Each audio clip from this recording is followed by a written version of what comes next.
Galingan mo palagi sa buhay. Dahil sa mundong ito, hindi lahat matutulungan ka. Hindi lahat ng malapit gagabay sa'yo. Hindi lahat ng kadikit sasamahan ka. Huwag kang matakot matalo, parte ng buhay yan. Ang mahalaga, tuloy-tuloy na lumalaban. Tulungan mo rin ang sarili mo. Hindi lang para sa'yo, kundi sa mga taong nagmamahal at umaasa sa'yo. Tandaan mo, kapag pagod magpahinga.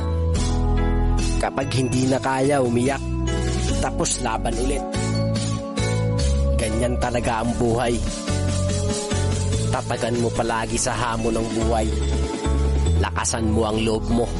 Matuto kang lumaban ng mag-isa hanggang sa meron ng mapatunayan.